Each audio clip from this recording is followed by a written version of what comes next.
Chapter 41, Journey. Please collect and recommend. About 15 minutes later, Aoki set off again with Murkrow and Slowpoke. Dagger in hand, he moved through the forest, checking his surroundings against the map. To continue searching for the mission item, he first needed to get back onto the path marked there. Murkrow circled overhead, constantly scanning.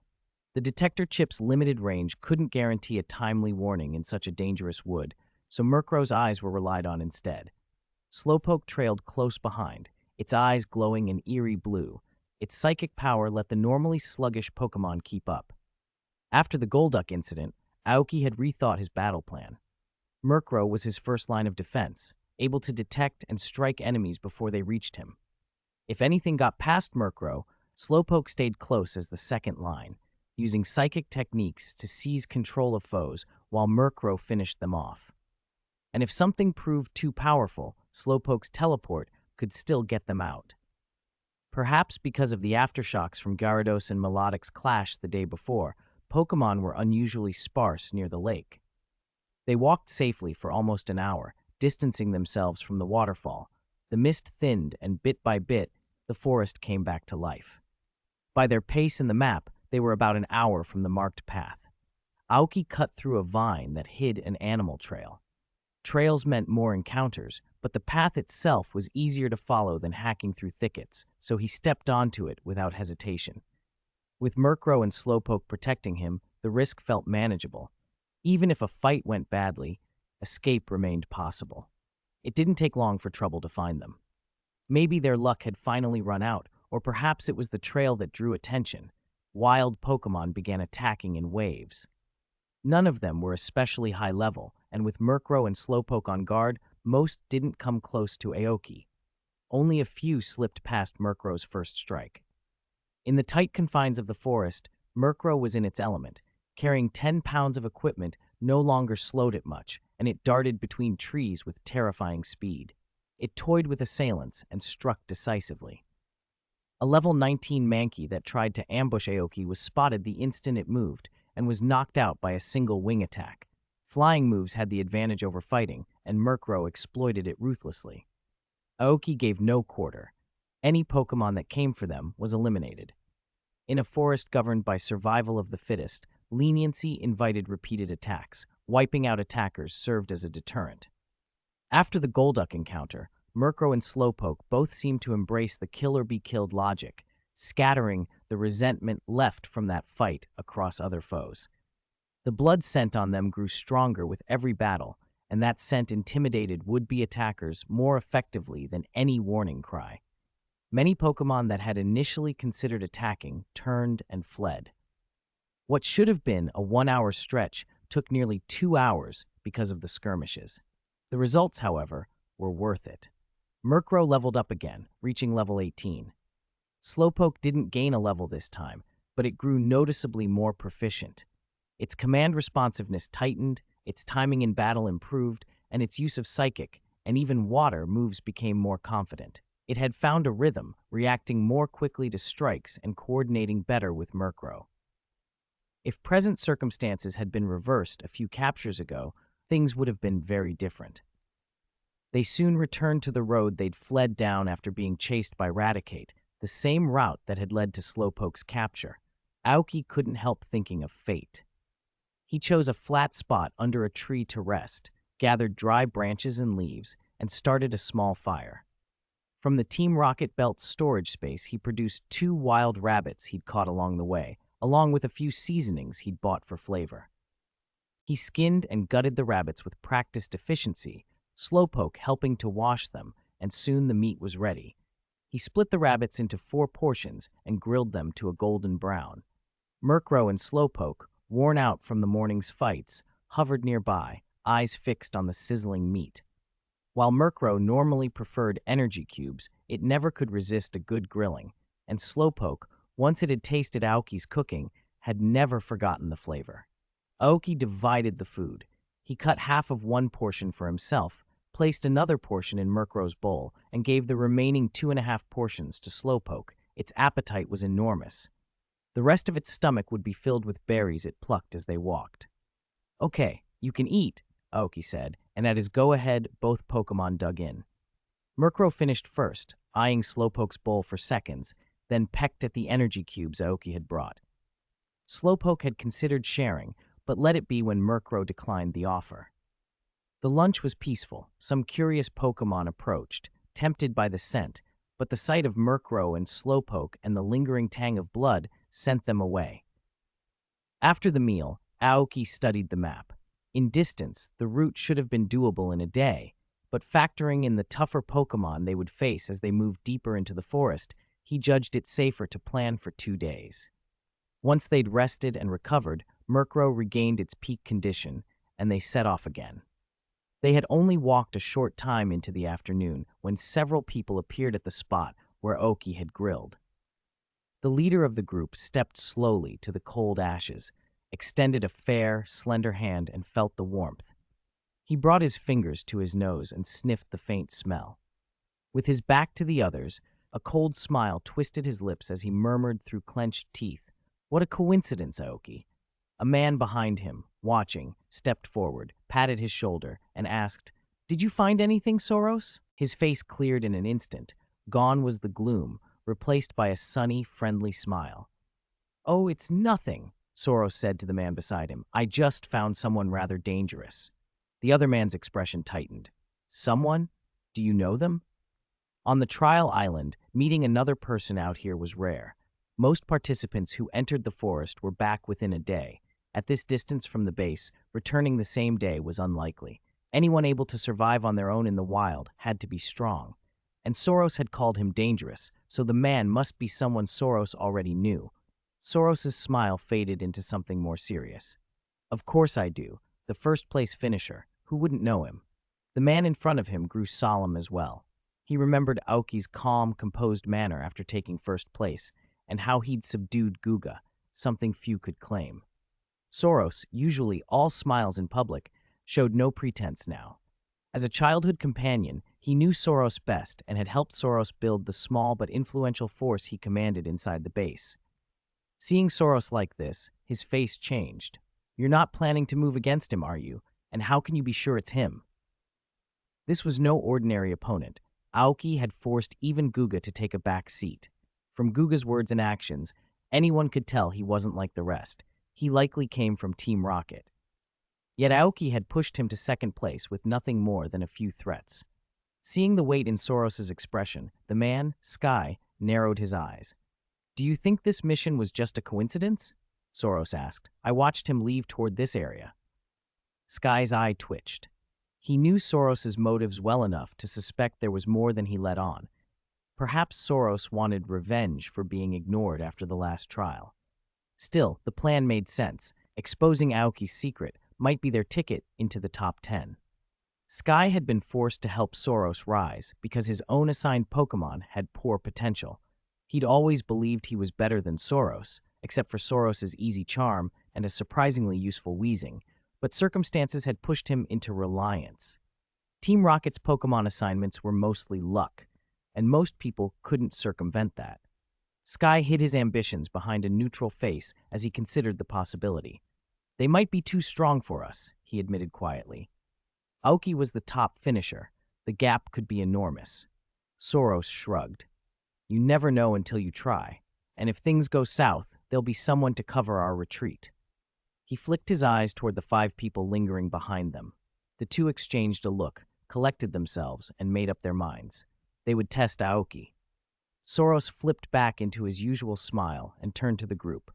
Conversation fell quiet as he spoke. He was good at commanding attention. "I've found an incredible opportunity," he told them. "If we take it, all of us qualifying from the trial will be much easier." Interest lit up in the 5 faces. Their skills were decent, but not enough for guaranteed qualification. A steady route to the finals would be worth anything. One of them hesitated. "Really, Brother Soros?" Soros nodded and added, "Sky agrees." All eyes swung to Sky. He met them and nodded, confirming it. With both leaders' endorsement, the group's excitement swelled. 50 spots for Team Rocket's final trial hung over everyone like a blade. Securing one by your own effort was the only way to stop living under someone else's thumb. Sky stepped forward into the role of enforcer. Everything will be under my command, he said coolly. No slacking. If I find anyone half-hearted, you stay behind. We won't carry you. No one wanted to risk losing their patrons. They all nodded quickly. And any questions? Wait until after the mission, Sky warned. If they found out the target was Aoki, the best of them might run. He inoculated them preemptively. Compliance met with head nods. Soros then gave his usual confident reassurance. I'll take care of cover. If things get dangerous, I'll stay back and make sure you can retreat. That eased some of their worries, but when their backs were turned, a cold gleam passed through Sky's eyes. He'd long played the hard role inside the group. He understood Soros's posturing well enough. Still, he kept his displeasure to himself, then led the way. Let's move. Judging by the temperature of the ashes, we shouldn't be far. Pick up the pace. Soros, unsuspecting, smiled and led the party into the trees. They vanished into the undergrowth, heading toward the faint trail of ash Aoki had left. Aoki, meanwhile, walked the forest at a steady pace with no hint that anyone was tracking him. He wouldn't have been worried even if he had known. Before he caught Slowpoke, numbers could have been a problem, but with Slowpoke and Murkrow at his side, he felt above the other trial participants. Slowpoke, use Psychic to immobilize that Meowth. Murkrow screech and then wing attack, he ordered calmly. They watched as a wild Meowth, level 20, orange potential, tried to use speed and surprise to ambush them, but fell into their trap. Slowpoke's Psychic stopped it 3 meters away. When it tried to flee, Murkrow's screech dropped its defenses, and a single wing attack finished it. Their teamwork was honed. Slowpoke's powerful Psychic for control, and Murkrow to debuff and strike. Most Pokemon couldn't withstand the combination. Aoki praised them. Good work, Murkrow. Slowpoke. He pulled a medium-grade energy cube from his belt and fed it to Murkrow to restore its stamina. Slowpoke couldn't eat the same energy cubes, it only accepted yellow berry cubes, but that wasn't a problem, its energy was psychic. Aoki had trained it to recover psychic power through meditation during long walks, the same way Murkrow kept a nearly constant tailwind going. Slowpoke suddenly tugged his pant leg and made a plaintive cry. Murkrow landed in front of him and let out a soft caw. Aoki's attention sharpened. Between the two of them, through simple gestures and sounds, it became clear someone was following them, and more than one person. In this forest, only trial participants should be wandering, so whoever trailed them had to be from the base. Chapter 43. The Hunt Begins. 13. It seems I haven't established my authority yet. Everyone wants to test the waters, huh? Aoki's face darkened, and a hard, predatory light flared in his eyes. If you want to test my strength, I'll show you how wide the gap really is. He stifled the killing intent so it wouldn't show, then signaled Darkrai and Slowpoke to keep their usual appearances but stay alert. He wondered who could be behind this. Guga? He smiled wryly at the thought. Guga rarely stayed at base, and the other person who bore a grudge against him was Soros. Soros had always seemed sunny on the surface, but was petty underneath. That made Soros the likeliest suspect. Aoki continued on his planned route. His behavior didn't tip off Soros and the others trailing him. They kept their distance on purpose to avoid being detected. Aoki deliberately led Darkrai and Slowpoke down an overgrown trail, slowly putting space between them and the beaten beast path. The pursuers suspected nothing. A few of the more impatient in the group even urged Soros to act now, surprise Aoki and take him down. They didn't know the man they were plotting against had actually placed first in the trial. If they had, they'd have thought twice before getting aggressive. When they reached the spot Aoki wanted, he abruptly stopped. Slowpoke, teleport us back to where we were, he ordered. Slowpoke was ready. A blue shimmer flashed in its eyes, enveloping Aoki and Darkrai in psychic light. In an instant, they were gone. The followers, who had been tracking Aoki by his footprints, saw nothing. Aoki himself had vanished. When they reached the place he had just been, the prince ended abruptly.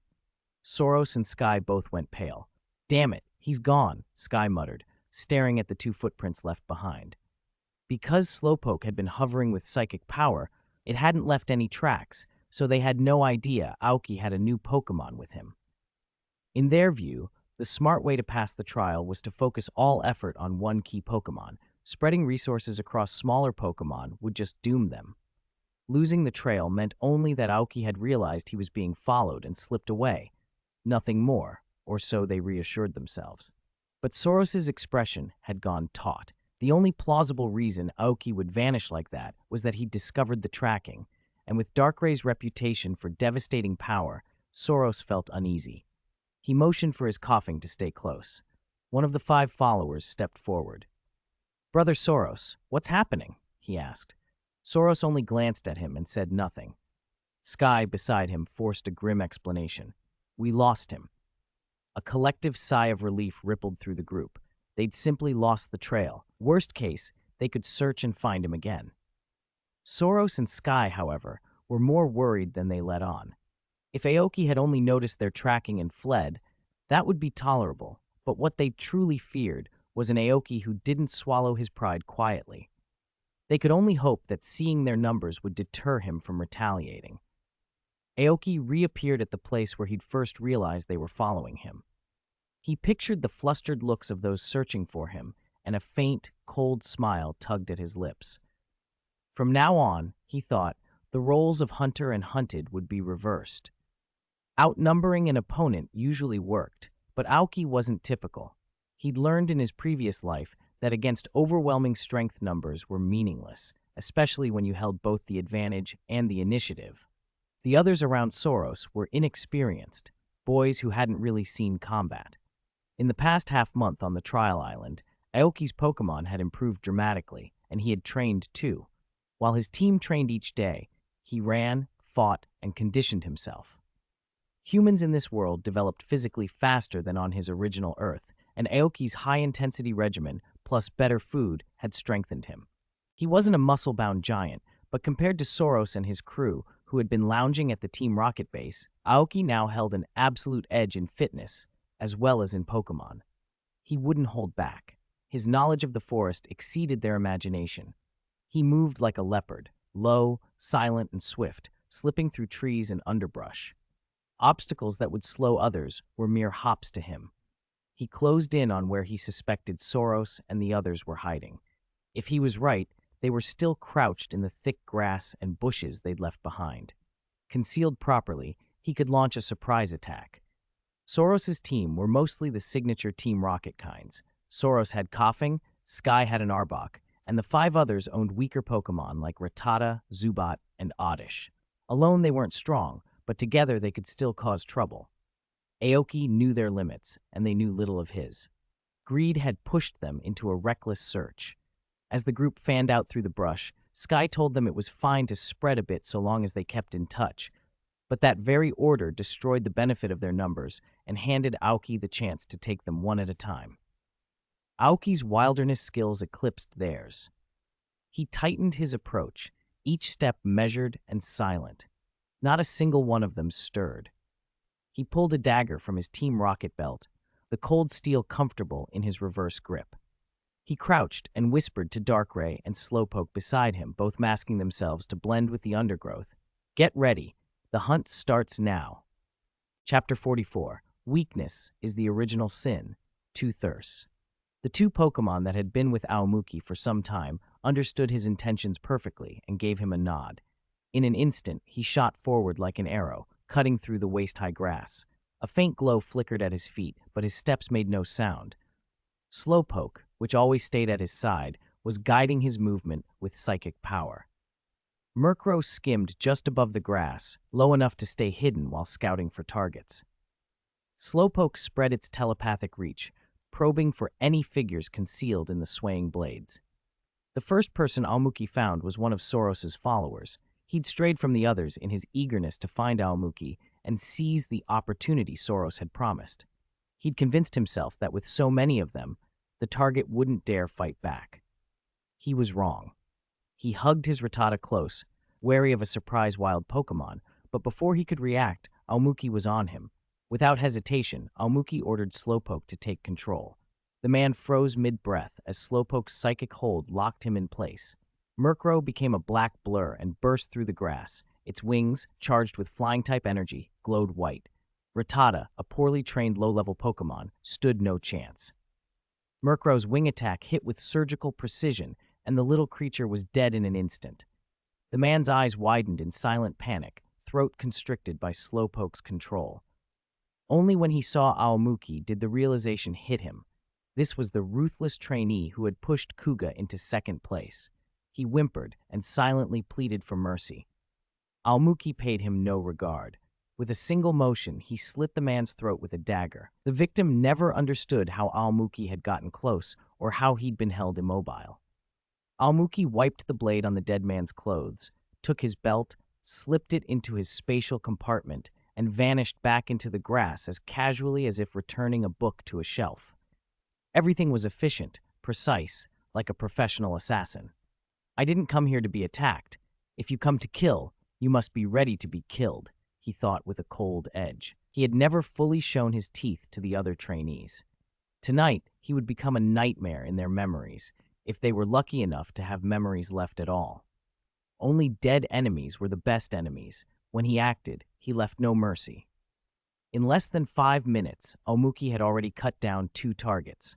Word of the disturbance spread quickly. Soros and his group began to converge. Aomuki didn't expect to remain unseen forever, and he didn't care.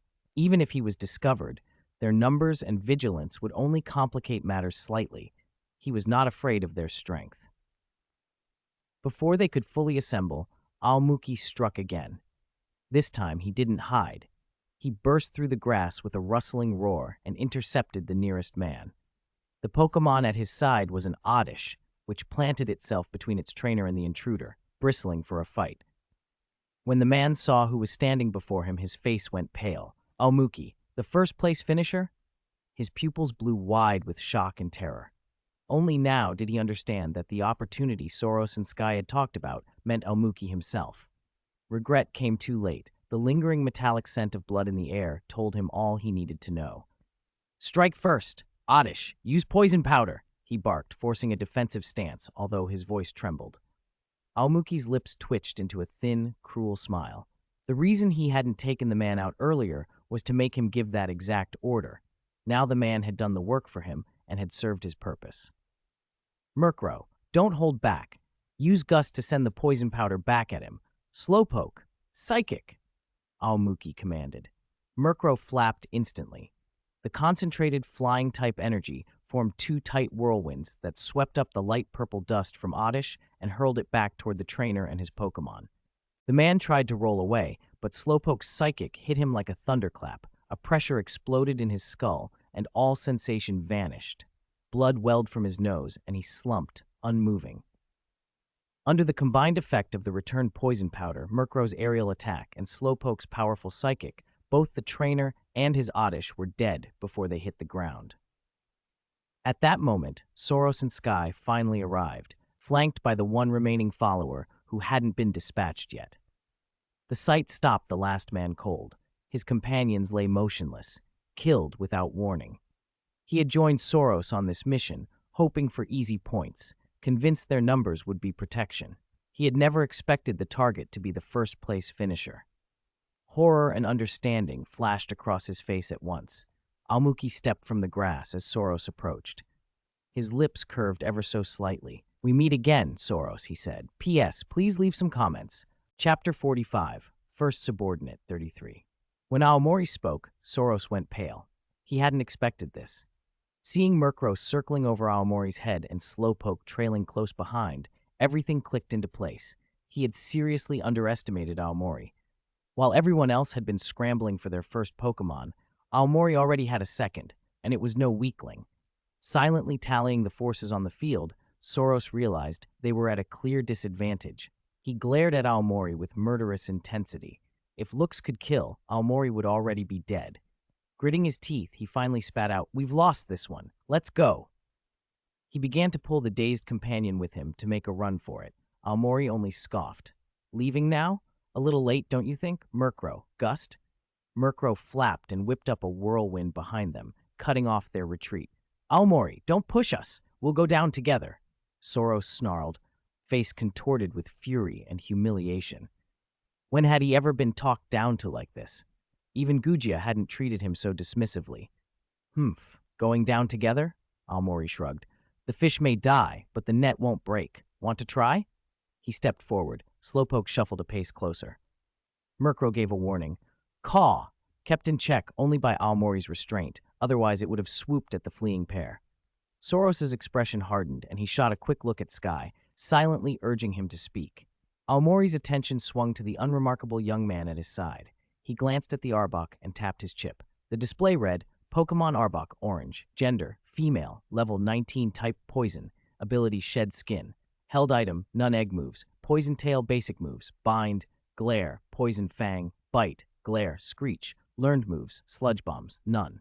Aomori was a little surprised. Sky had trained this Arbok to level 19.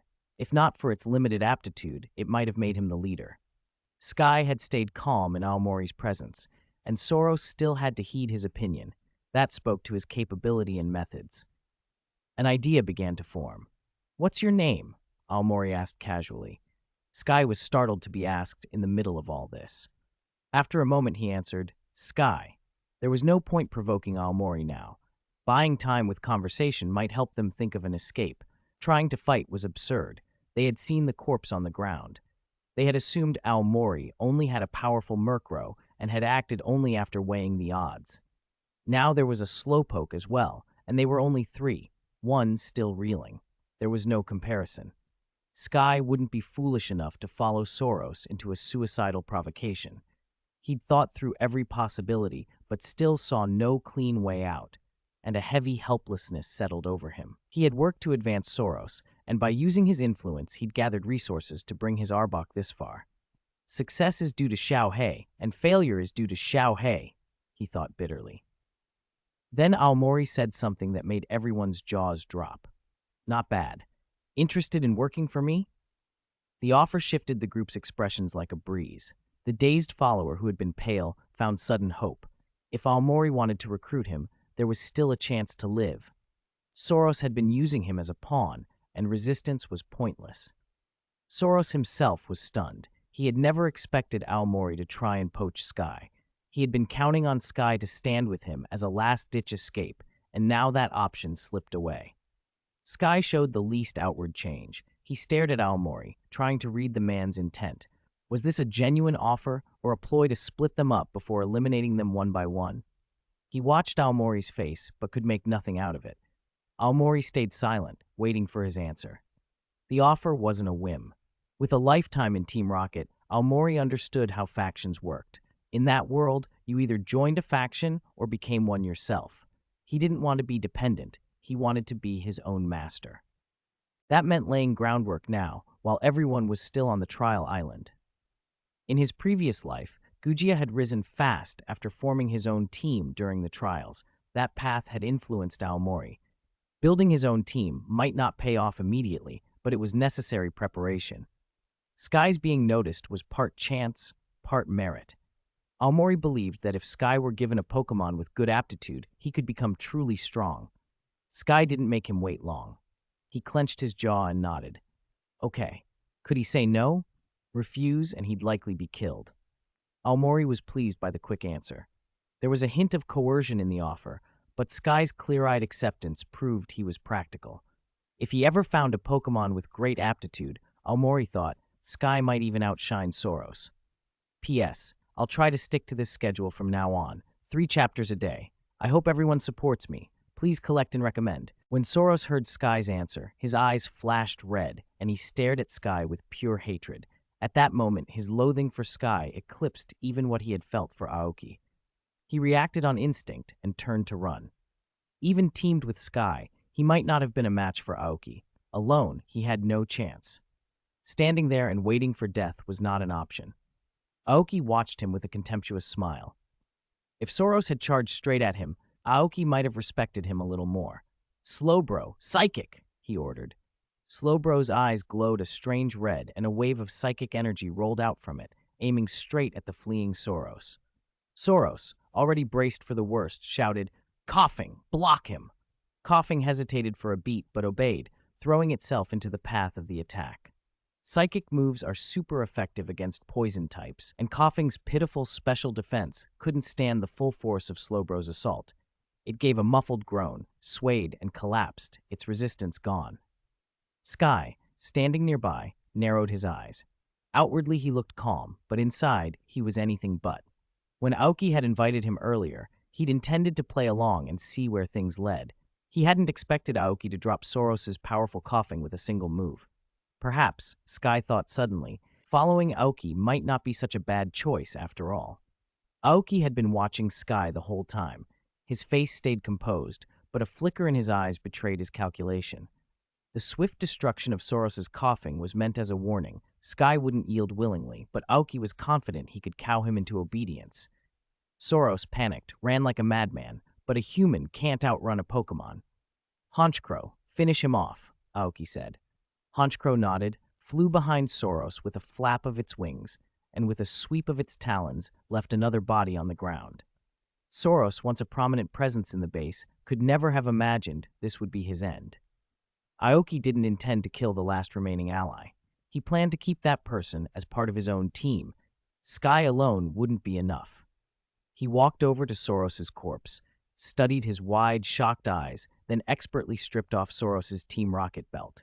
After a moment's thought, he took the Pokeballs from Soros's waist, pressed a button on one of them, and withdrew the fallen coughing before snapping the ball closed. Casually, he tossed the Pokeball to Sky. This Pokemon is yours from now on. I hope you don't disappoint me. Sky stared at the ball in disbelief. The coughing inside had a dark yellow aptitude, several grades higher than his own orange aptitude Arbok. For me, he asked, hardly daring to believe it. He gripped the Pokeball so tightly his fingertips went white, as if clutching at a life raft. This was the Pokemon that had ranked 5th in the last test. Whoever captured it would leap into 5th place. The temptation was irresistible. Aoki frowned. What, you can't take a Pokemon with a previous owner? Pokemon that have already bonded with a trainer can be hard to accept a new one, but Aoki believed Sky was capable. Sky stammered his thanks and bowed awkwardly. He didn't quite know how to address Aoki. Just call me Aoki, Aoki said, indifferent to titles. Yes, thank you, Master Aoki, Sky replied, bowing repeatedly to show the respect Aoki expected. Sky was actually older, 18 to Aoki's 15 and taller too, but he bent himself into the submissive role. The stick and carrot approach had worked well for Aoki in his previous life, and Sky was already playing his part. Aoki turned his attention to the other man who had been standing nearby. He still looked dazed, more stunned than anything else. Besides the jealousy that flared when Aoki handed the coughing to Sky, he'd been frozen. Too much had happened that day. 4 of his original companions were dead. Soros, whom he had admired, had fallen, and with Sky apparently switching sides, his own prospects were suddenly uncertain. Sky's eye twitched, and he gave the man a quick kick. The man snapped back to his senses. Seeing both Aoki and Sky looking at him, his face went pale. He stammered, Mama, Master Aoki, my name is Fox. My Pokemon is coughing. I'll surrender, don't kill me. Aoki had already scanned Fox's Pokemon, a level 16 orange aptitude coughing. Nothing exceptional, but if it survived, it would be decent in a fight. You follow Sky from now on, Aoki said coldly. Yes. Fox bowed eagerly, secretly relieved, alive, and now under Aoki's command. It felt far safer than following Soros. Aoki was the top-ranked trainer, and Soros had been defeated in a single move. Sky, when you get back, start recruiting people. You can use my name, but I don't want anyone who acts one way to my face and another behind my back. That was Aomori's only requirement for new recruits. Upright, goody-two-shoes types wouldn't last long once they became trialists, let alone in Team Rocket. Aomori wasn't a saint. His subordinates could have flaws, but he had no tolerance for hypocrisy. He'd take someone with a bad temper like Guga or Soros over a two-faced schemer any day. Yes, Lord Aomori. Sky accepted without hesitation. Now that he had Soros's coughing, with a bit of training it could become a real asset. Paired with Aomori's strength as a top trialist, he felt confident he could recruit lone wolves. His heart fluttered. He hadn't expected to gain from this misfortune. Not only had he not lost his life, he'd ended up with a Pokemon of excellent potential. Given time, he was sure he could surpass Soros. He tightened his grip on the coughing's Pokeball, barely able to hide his eagerness. Aomori was a hands-off leader. Whatever organization they built would need managing, and that promised more power than merely serving Soros. Still, Sky didn't let himself think too far ahead. Aomori's strength and potential were both top tier. Staying close to him was the safest path to rising through Team Rocket. Aomori considered for a moment, then threw Soros's Team Rocket belt to Sky. This should be all of your original resources. Keep them. He didn't care much about Soros's points, but even a mosquito's leg is still meat. Better to hand them to Sky as seed money. Sky looked at the belt with complicated feelings. He and Soros had grown up together, rivals and friends, but Soros had always been luckier, always one step ahead. Maybe that long streak of luck had made the fall harder. One misfortune had plunged him into a pit. With Soros out of the game, there was no one else to measure against, and Sky felt a tangle of emotions. All right, if you can't complete your mission this time, let it go for now. Your main task is to capture Coughing and do well on the next test, Aomori said coolly, glancing at Sky. I'm going to continue my mission. Then he strode deeper into the forest. How Sky and the others would get back, or if they would return at all, wasn't his concern. If they couldn't survive out here at all, Aomori would have seriously misread them. Murkrow and Slowpoke trailed behind him. As Pokémon, they didn't question why Aomori had spared the two attackers. Watching Aomori's figure disappear among the trees, Fox sighed and sat down, not even bothering to look at the corpses nearby. Aomori was easy to talk to, but the pressure he radiated was immense, especially with those two bodies serving as proof of what had just happened. Sky, meanwhile, was elated at finally owning a Pokémon with real potential. If he trained it well, it would shine. Aomori hadn't had high hopes for either Sky or Fox. This had been an experiment. If it paid off, it was a gain. After all, it was only a yellow potential Pokémon. If it failed, it was just Trial Island. This is a headache. I veered off course again, Aomori muttered, shaking his head. He deliberately left the original path to deal with Soros and the others, using the terrain to defeat them one by one and even win 2 new subordinates. Now he needed to get back on track. I'll have to trouble you once more, Slowpoke. Use teleport and get us back on the road. Slowpoke didn't react much. It simply used teleport. A soft blue light spread from its eyes, enveloping Aomori and Murkrow, and in an instant they were gone from the clearing. When they opened their eyes next, they were back on the original trail.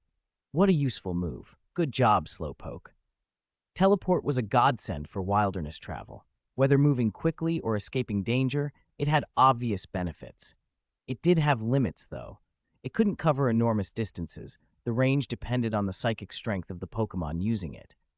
You couldn't teleport to a place you'd never been. You needed a mental impression of the destination. Psychic interference during a teleport could cause dangerous spatial fluctuations and deposit you somewhere unknown. And the farther the intended distance, the more preparation time the move required. Seeing the familiar path and surroundings, Aomori relaxed and set off again with a quicker pace. According to the map, he still had a fair distance to reach his mission objective. He'd have to cross several Pokémon territories first. The first of them would be Scythers. Aomori had always liked Scyther. If the chance arose and he found a Scyther with good potential, he might try to catch one. Scyther didn't evolve in the usual way, aside from its metal-armored relative Scizor, which redistributed its speed into defense and turned a fast assassin into a durable warrior. And if Scizor had a mega evolution, its strength would increase dramatically. They were about to enter Scyther territory. There wouldn't be just one waiting for them. Aomori felt a faint spark of anticipation. Chapter 48. Scyther, Threethers. Unlike the irritable Beedrill and the tyrannical Pinsir, Scyther were proud and confident and rarely attacked unless provoked. Aoki wasn't afraid of facing one alone, but these gregarious Pokémon worked as a team. Provoking one would draw out the whole group, and once they swarmed, sheer numbers would overwhelm him. Deeper into the forest, wild Pokémon grew stronger as well. There was no telling what level the Scyther here might be. Worrying about it now would do no good, so Aoki quickened his pace, accompanied by Slowpoke and Murkrow. His stamina had improved significantly recently. After an hour of steady travel, he felt only a little out of breath, nothing like before. For Murkrow and Slowpoke, it was effortless. Aside from a few overconfident Pokémon that tried to ambush them, easily dealt with by Murkrow and Slowpoke, most creatures kept their distance after sensing the killing intent radiating from the trio. When they reached the Scyther territory marked on the map, Aoki slowed. He'd become stronger since catching Slowpoke, but the wild still demanded constant vigilance. In the central area of the territory, he finally saw them, about a dozen Scyther. Proud by nature, they preferred to spar among equals. With no other worthy challengers in the forest, they usually trained within their clan. As Aoki watched, the Scyther were in the middle of an intense skirmish. They noticed him too. Two that had been locked in battle froze, and a robust Scyther stepped forward to face the newcomers. A faint glow flashed in Aoki's chip as it scanned the leader and displayed its data. Pokemon Scyther, dark yellow. Gender, Level 23. Type, bug flying ability technician. Held item, egg moves. Endure. Base moves, vacuum wave, quick attack, leer, focus energy, false swipe, agility, wing attack. Tutor moves, bug buzz, bug bite. TMHM none.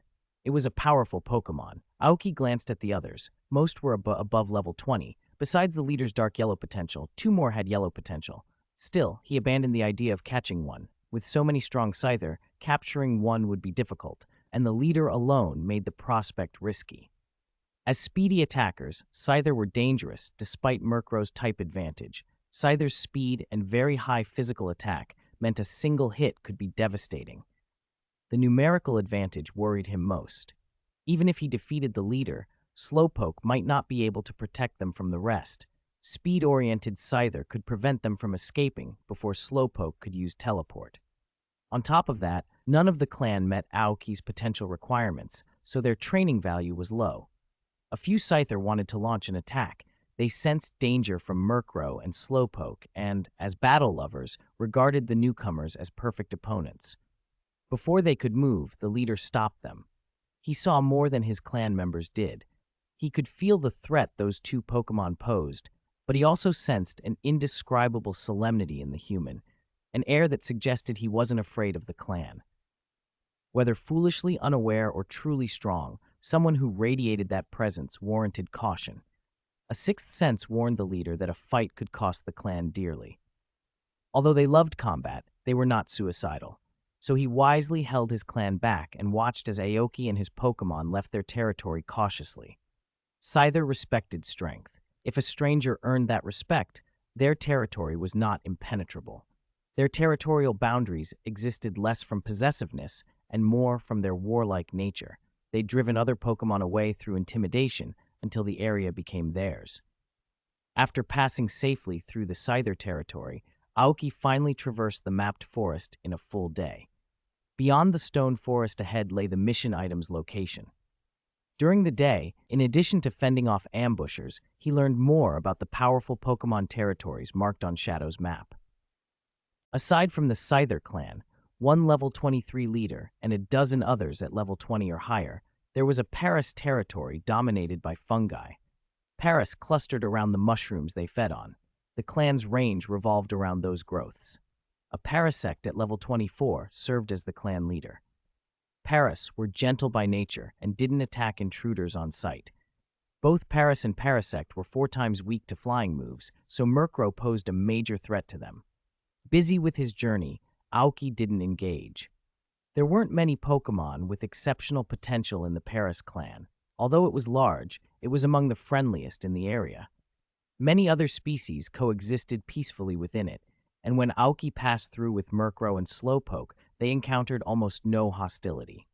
Chapter 49, The Violent Nidoking, 13. After leaving the Paras territory, they entered the domain of the Mankey. Unlike the Paras, Mankey were hot-tempered. Any Pokemon that strayed into their land was attacked without mercy. The Mankey tribe occupied a vast berry forest, the largest Aomuki had seen on the trial island, and they guarded it fanatically. Any creature that trespassed without permission was treated as a thief and set upon. They truly behaved like monkeys who thought themselves kings of the mountain. At the center of the tribe was a leader Mankey at level 23, radiating an authoritative aura. Thanks to that aura, its aptitude was nearly green and its strength considerable. Backed by countless ordinary Mankey, they ruled the outer reaches of the island.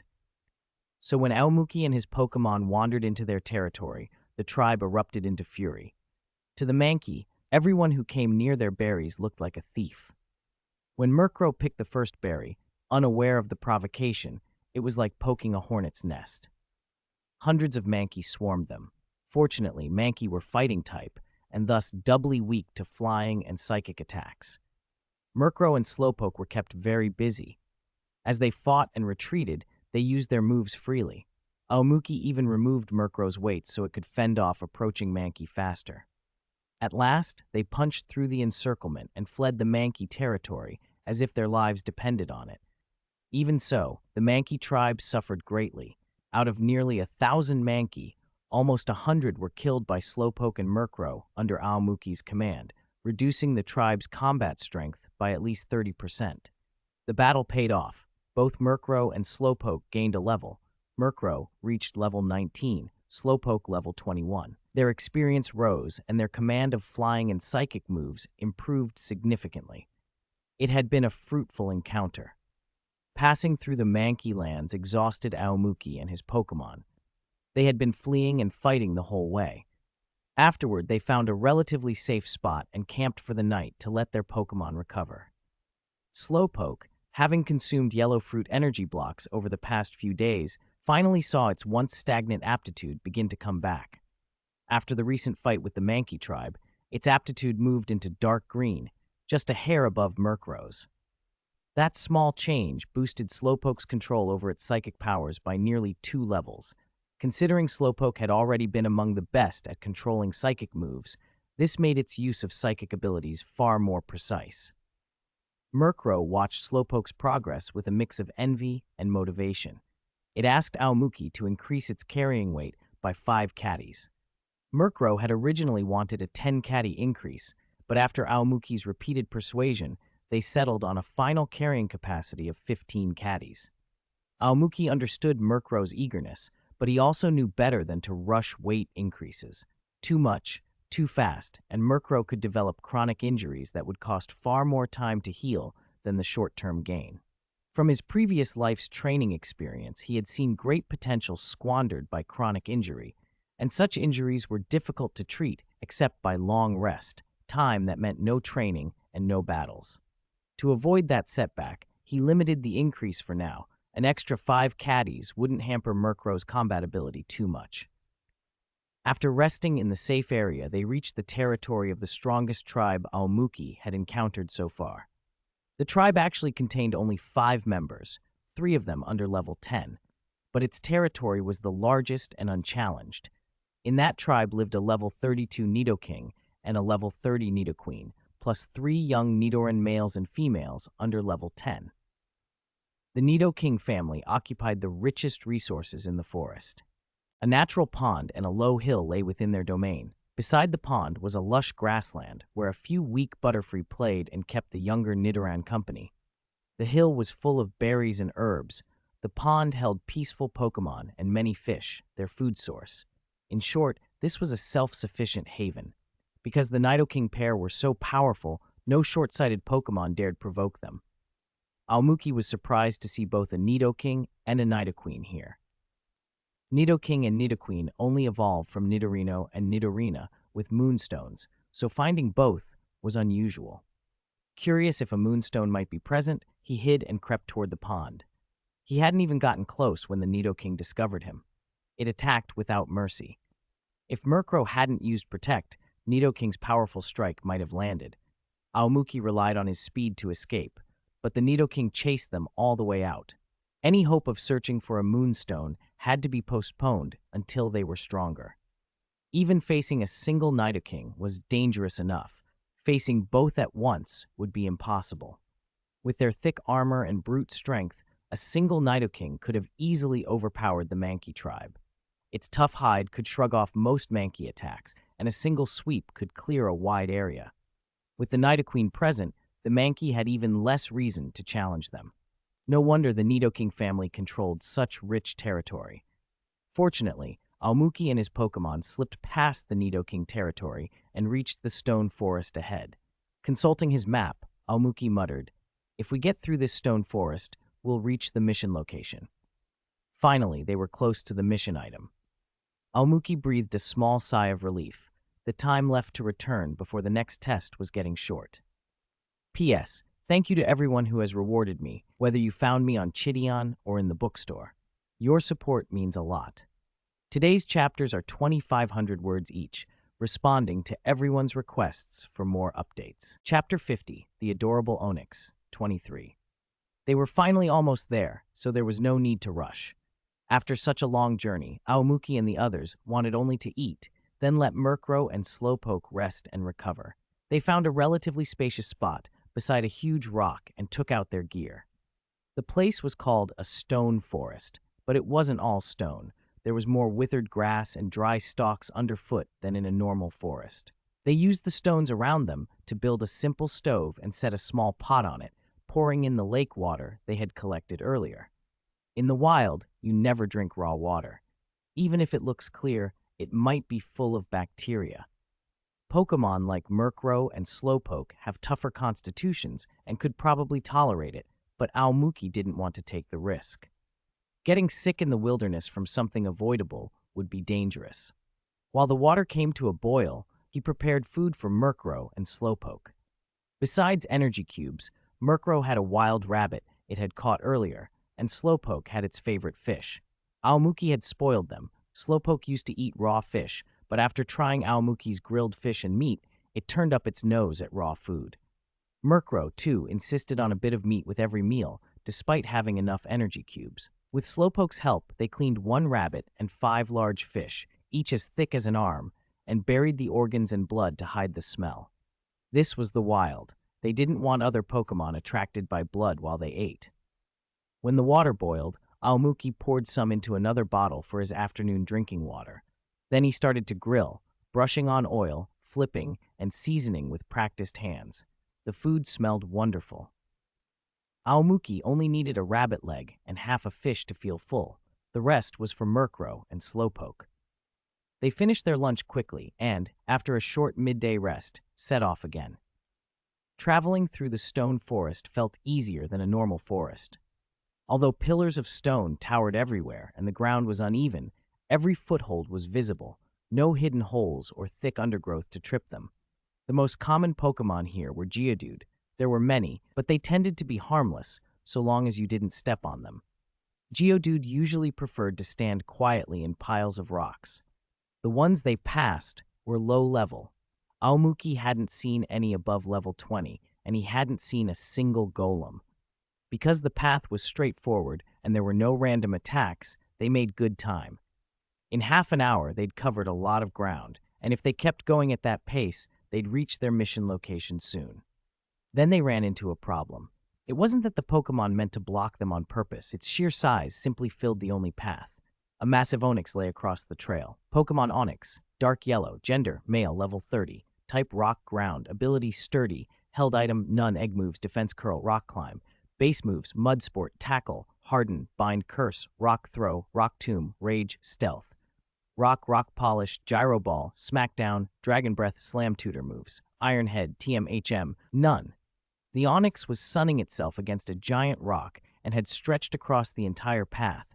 To get by, they would have to climb over its body. Onix aren't especially aggressive, but having a group clamber over it would certainly irritate this one, and detouring looked impossible with towering rock walls on both sides. Aomuki muttered, a little helpless.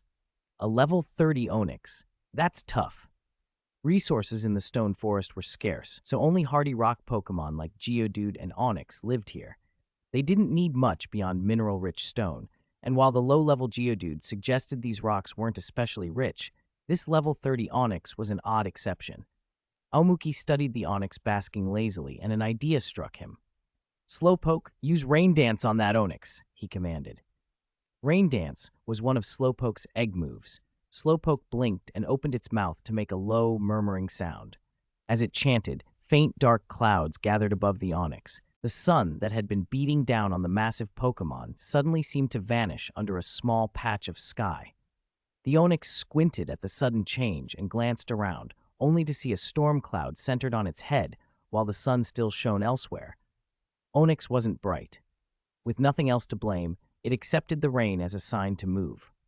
The first cold drops fell, and the huge rock serpent shifted, clearly annoyed. Rock types are especially uncomfortable in the rain. Aomuki and Slowpoke hidden behind a stone pillar, watched as the onyx hurried off.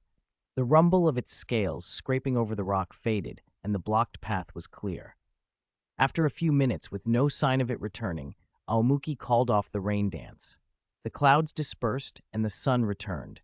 Only small puddles remained to show what had happened. They stepped onto the path the onyx had been blocking. Where the cliff had been nearly contiguous before, a narrow gorge now opened up, wide enough for 3 people to walk side by side.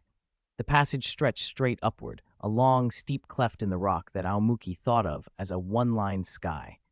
The instant they entered the one-line sky, warmth disappeared and a biting cold replaced it, as if someone had opened a refrigerator in summer. The air was dry and thin, life grew scarcer the deeper they went. No sun reached here, rain rarely entered, and the environment remained cold and arid. Moss itself struggled to survive.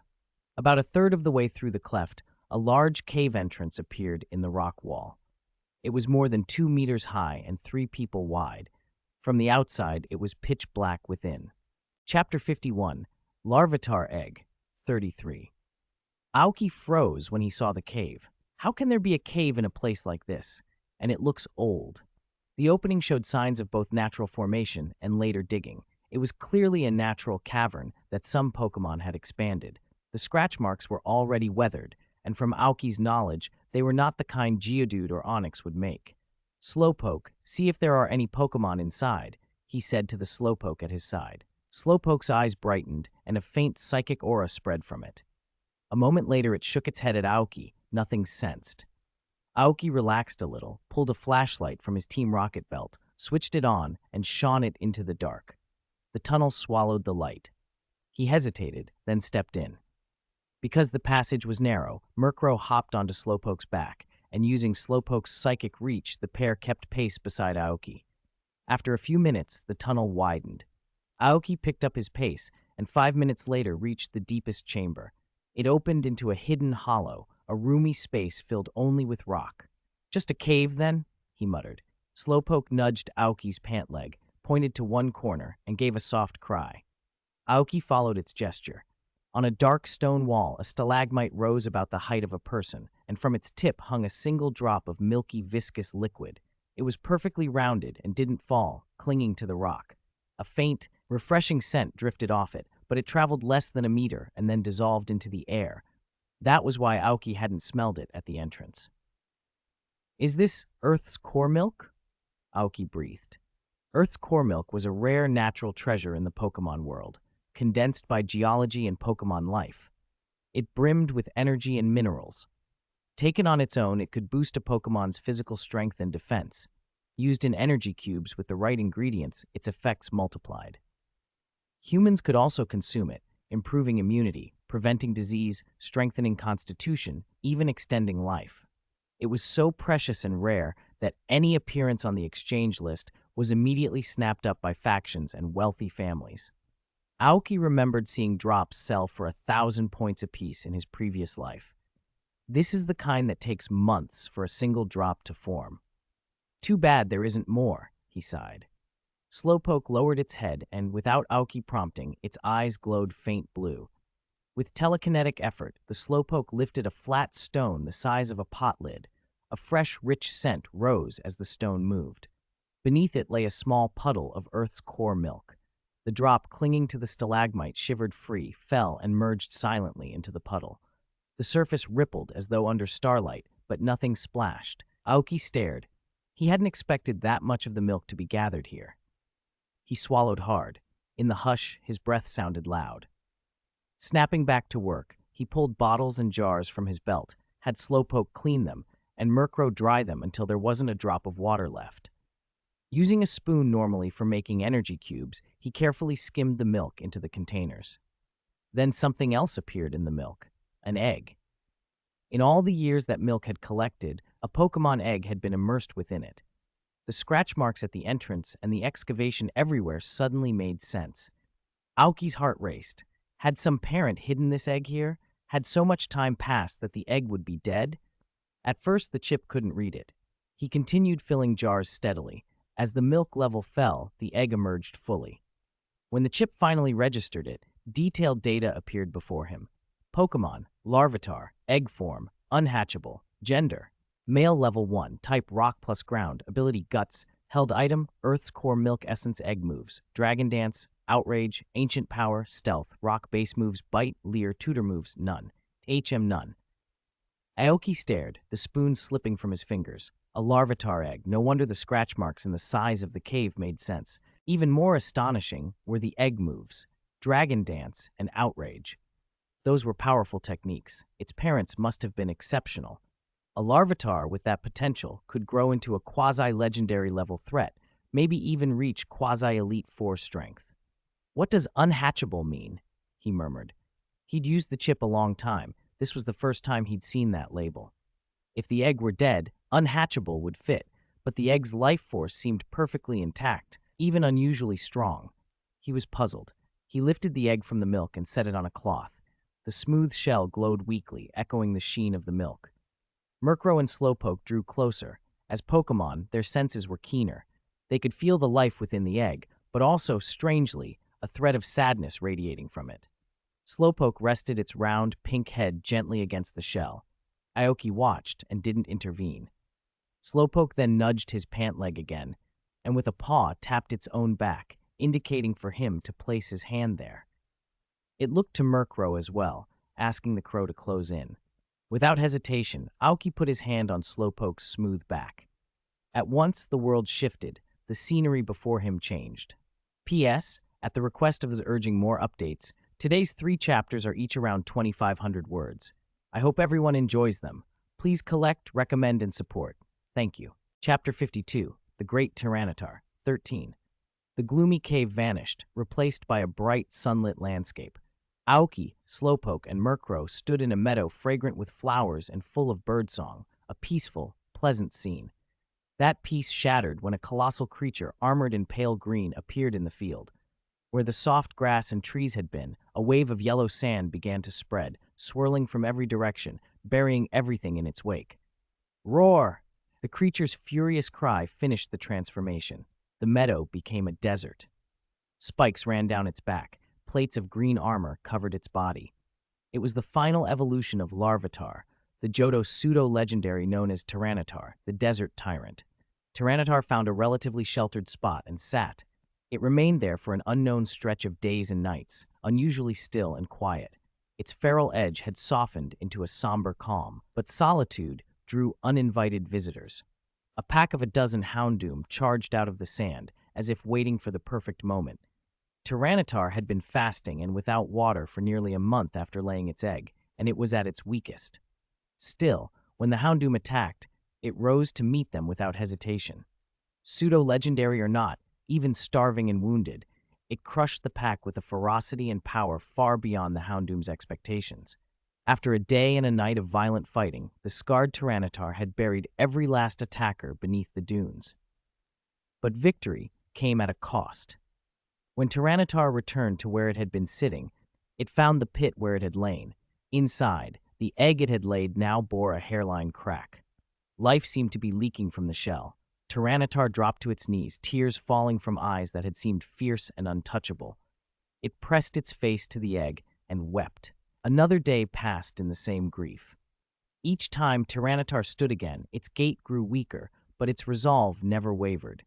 Regardless of its injuries, it cradled the cracked egg and set out on a desperate journey to save its child. Aoki and the others watched, their view carried along with Tyranitar's steps. Time drained Tyranitar's strength.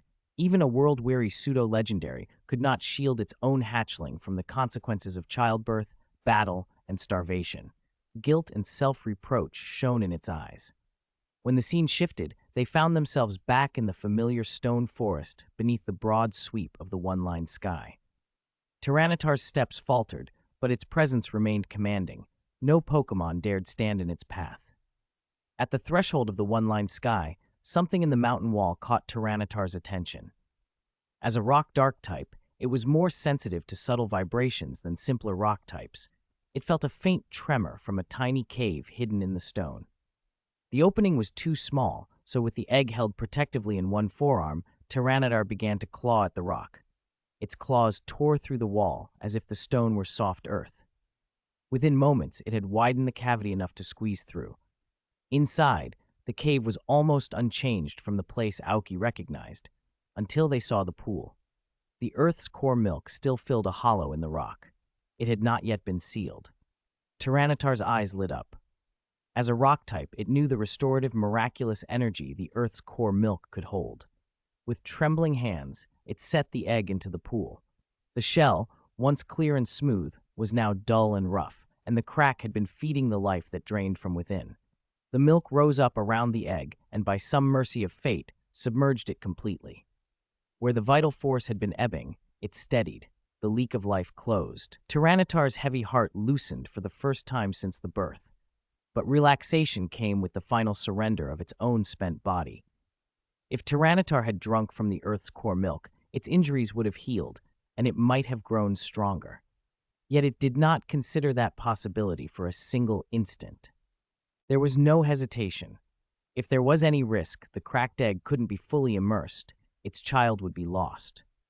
With the last of its strength, Tyranitar heaved rocks to seal the pool, ensuring the egg would be safely bathed and protected. Then it collapsed beside the stones, a look of relief softening its features as the light in its eyes faded. Rock by rock, Tyranitar's body seemed to return to the stone from which it had been born, lying still at the edge of the pool, guarding the life it had saved. The vision shifted, and Aoki opened his eyes. Through Slowpoke's psychic link to Tyranitar's lingering obsession, they had witnessed the whole story, the birth, the battle, the desperate journey, and the final sacrifice. Aoki looked at the Larvitar egg with a new understanding of something he had never experienced himself. A mother's love made manifest.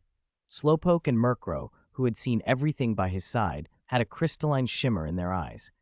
Tears gathered, but both stubbornly refused to let them fall. He crouched and laid his hand on a nearby stone. A coolness traveled up his palm.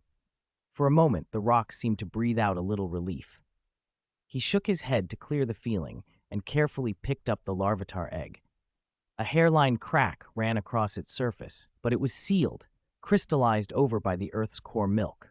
The rare substance had filled the fissure and, like a miracle of nature, mended the shell. Even more, as a life-prolonging treasure, the milk had replenished vitality the egg had once lost. Feeling the surge of life within the shell, Aoki exhaled in wonder. "Mother Earth, Mother Nature," he murmured. It had been a string of fortunate coincidences that led him to this Larvitar egg, maybe fate. With the Earth's core milk coating it, the egg's life force had recovered, and if it could hatch, the Larvitar inside would likely be devastatingly talented with rock-type moves. But strength could also be a curse. Because the Earth's core milk had soaked into the egg and hardened over years, it had fused with the shell. Hatching now was nearly impossible. The chip scan confirmed it. This pseudo-legendary egg was full of vitality, but could not hatch. He handed the egg to Slowpoke, asking it to support the incubator with its psychic power. It was a pity the egg couldn't hatch yet, but couldn't be ruled out forever. If he could find a way to remove or weaken the fused milk without harming the Pokémon inside, the shell might become fragile enough to break naturally. Aoki gathered all the Earth's core milk he could find from the small pool and filled 10 glass bottles to the brim, even using the ones meant for water. If converted into points, the 10 bottles would be worth nearly 1,000,000 points, but he couldn't cash them in all at once. A man's wealth was his undoing. If word got out that he possessed so much, he would be a target. While he could afford to trade a small portion for supplies, most of it had to remain secret. Those resources would let him train his future Pokémon far more effectively. From now on, he could catch any Pokémon that met his standards and start assembling his core 6, carefully choosing only those with suitable aptitude and temperament. He stowed the 10 bottles in his belt and let out a quiet breath. Just having them made the whole trip worth it. Earth's core milk isn't only medicine, he thought. Under its influence, a rock or ground type would become terrifyingly strong. He considered searching for such a Pokémon, but forced himself to focus on the mission first. The only rock types around were Geodude and Onix, and none matched the kind he wanted unless one had exceptional aptitude. Still, a sliver of hope remained. What if the Larvitar egg could hatch after all? Nothing would suit the milk better than a pseudo-legendary like Larvitar. He took a small Pokemon egg incubator from his Team Rocket belt, something he'd brought along after the Beedrill egg incident. It was perfect for the Larvitar egg. Although it wouldn't hatch right now, that didn't mean it never would. Slowpoke's psychic duties now included carrying the incubator. Pokemon eggs couldn't be placed in storage, so Slowpoke's levitation provided constant care and useful psychic training. As they crossed the strip of sky known as the One-Line Sky, Aoki understood why the stone forest had so much visible rock, but such little mineral energy. Deep in the cave system, Earth's core milk was continuously forming, drawing minerals from surrounding soil and stone. That explained why the Geodude were low-level and mineral-starved, while an onyx that favored a particular sunny spot could reach level 30. That spot was nearest to the Earth's core milk. The rocks there retained more minerals, giving onyx a steady supply and a habit of basking and gnawing the richer stones. It was a peculiar natural balance. Areas that seemed barren could conceal pockets of extreme abundance. The stone forest was, in that way, nature's paradox. Scarce minerals on the surface, yet producing the most mineral-rich Earth's core milk deep within. Having just recovered from Tyranitar's influence, an ordeal that had left him shaken, Aoki felt ready to continue the mission with Honchkrow and Slowpoke. The 10,000-point reward for this job was small compared to the Earth's core milk he'd found, but it still bought useful resources and mattered for his plan to join Shadow. After nearly 5 days' travel and crossing the One-Line Sky, they finally reached the location marked on the map. When he saw the marker was for another cave, Aoki couldn't help a bitter smile. "Stuck with caves, huh? Am I going to explore every cave on Trial Island?" he muttered. He complained, but his feet kept moving. He'd come this far. He wouldn't quit for a cavern. As they entered, their footsteps disturbed a cluster of Zubat clinging to the ceiling. The flutter of wings turned into a shriek. Fortunately, Zubat were poison flying. Psychic attacks hit them hard. Slowpoke swept the cave with its psychic power. When the echoes died away, a scattering of still bodies lay on the ground, and the remaining Zubat finally quieted. Chapter 54, Telepathy, 3/3. The cave floor was slick with moss. Every step made a squelching sound. They had to place their feet carefully and shift their weight just so, or they would slip. "Ya dong!" Slowpoke cried suddenly, its eyes glowing faintly blue, clearly on edge. Aoki's skin prickled. Something felt wrong. It was too quiet. This wasn't Tyranidar's lair, which was cold and dry and few Pokemon liked. This cave was damp and cool, the kind of place many Pokemon preferred. They'd only seen a flock of Zubat near the entrance. Deeper inside, there had been nothing. Slowpoke's warning made sense. A faint purple haze began to fill the air, coalescing around a dark, spherical shape. 2 wide eyes took up most of the sphere, and beneath them gaped a large mouth with 2 small fangs. Ghastly, gas Pokemon, poison ghost type, drifted into view. Mischievous and fond of pranks, it was the very presence Slowpoke had detected. As a psychic type, Slowpoke was naturally sensitive to ghosts. When Ghastly prepared to scare them, Slowpoke had sounded the alarm. Murkrow flapped up and cawed, sending a gust of wind that blew some of the purple vapors aside. It stood in front of Aoki without a trace of fear. As a dark type, Murkrow had an advantage over ghosts. Ghastly only laughed, its gaseous form wobbling as it made a playfully terrifying face. Aoki chuckled instead of getting annoyed. "Slowpoke, catch it," he said flatly. It was just a level 16 Ghastly. Its stats weren't impressive. It wouldn't last a round against Slowpoke. Suddenly, an unseen hand closed around Ghastly. It was held fast. The ghost Pokemon shrieked in surprise. Its body was nothing but gas, and normally only other ghosts could touch it. This invisible force burned like water on flame, and the captured Ghastly howled in pain. More Ghastly drifted into the clearing, their large eyes fixed on Aoki and his team. Yet they hesitated. The invisible force created an energy fluctuation they hated. They didn't dare attack outright. As the number of Ghastly increased, Aoki's smile widened. "Well, isn't this interesting? I didn't expect to stumble into a ghost den." He wasn't especially worried. With Psychic Slowpoke and Dark Murkrow at his side, and the ability to teleport if things went sour, he felt secure. Murkrow and Slowpoke answered the challenge instead of shrinking from it. Both set off fierce cries and let their auras flare.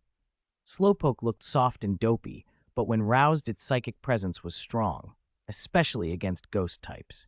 The ghastly nearest them froze, sensing a dangerous threat.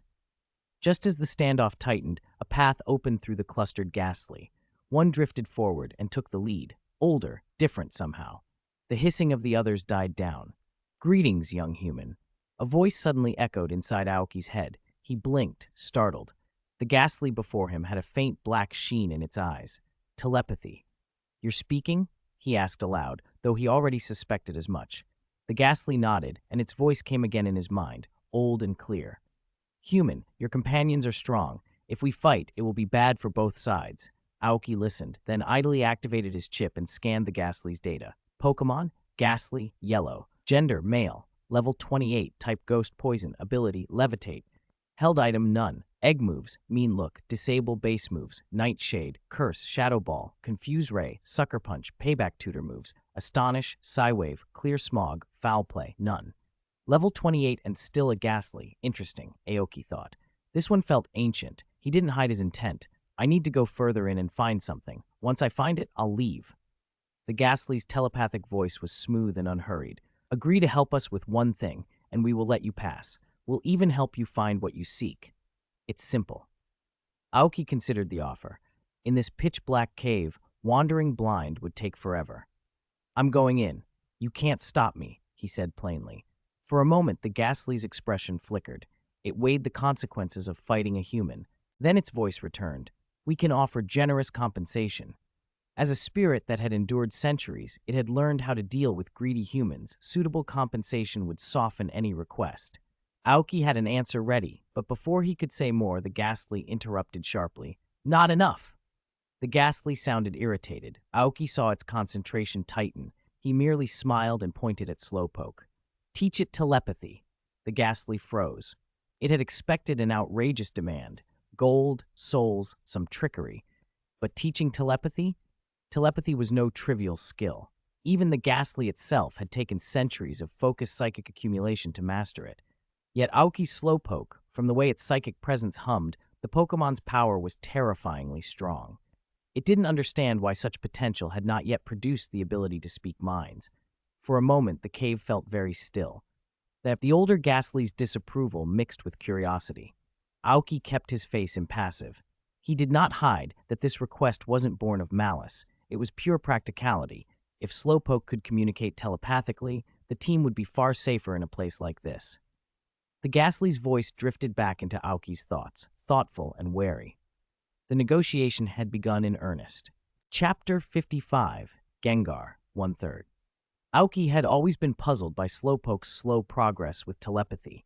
With its psychic nature, mastering telepathy should have been easy, yet Slowpoke lagged behind, and Aoki had no answer. Fortunately, he had met a ghastly who could teach the skill. "All right," the ghastly said with an air of indifference. Teaching a Pokemon that should already know telepathy how to use it wasn't difficult. If anything, it was simple.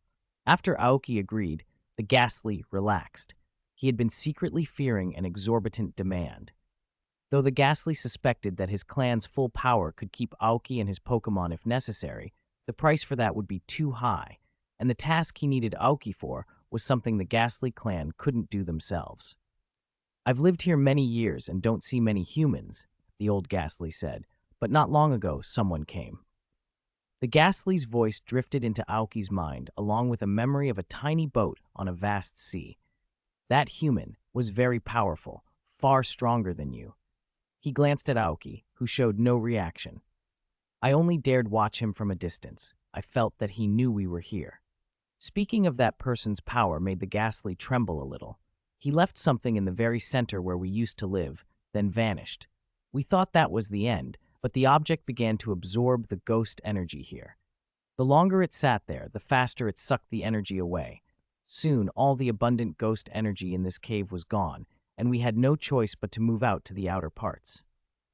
Aoki noticed the helplessness in the ghastly's tone and asked, "Then why didn't you destroy or remove it?" "That's why I need your help.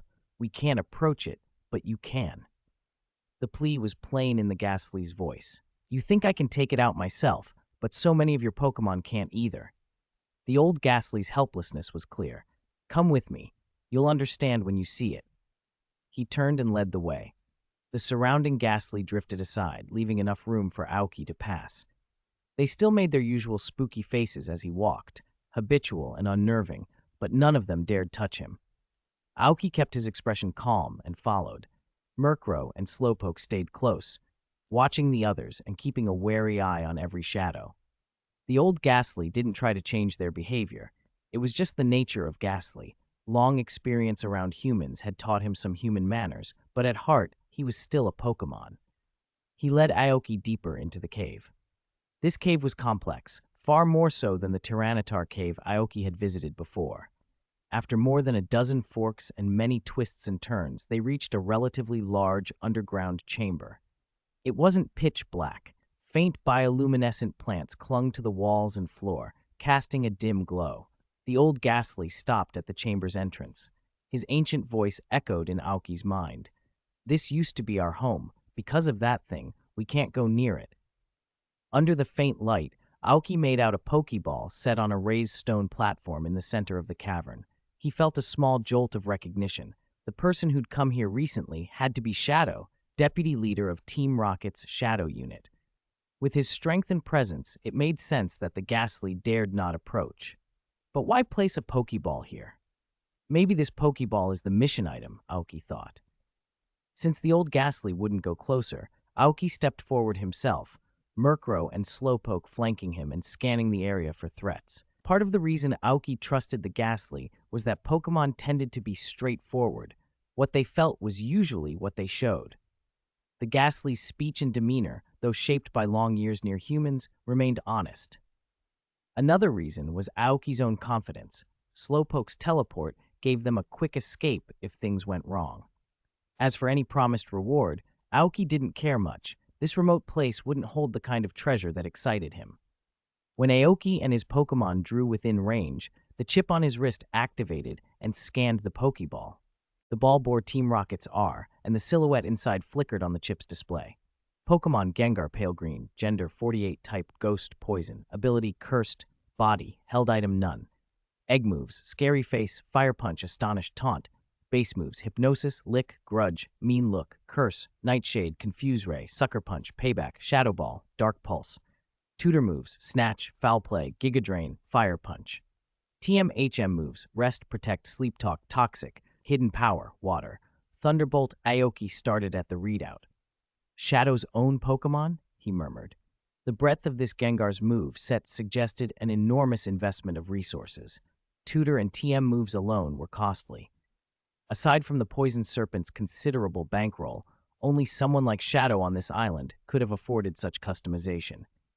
If this Pokeball was part of a mission Shadow assigned, then the Gengar inside almost certainly belonged to him. Aoki felt a measure of relief.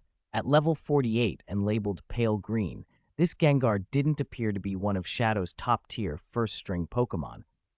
Team Rocket's Pale Green aptitude, rated as top-tier potential in their own terms, trainers generally considered such an aptitude to indicate high potential. But compared to Shadow's elite, this Gengar might be only second-tier. Chapter 56, Mysterious Stone Pillar, 23. Pokémon aptitude reflects talent. When they're weak, the differences aren't always obvious, but as they grow, the gap becomes clear. Aptitude determines how well a Pokémon learns, fights, and cooperates with its trainer.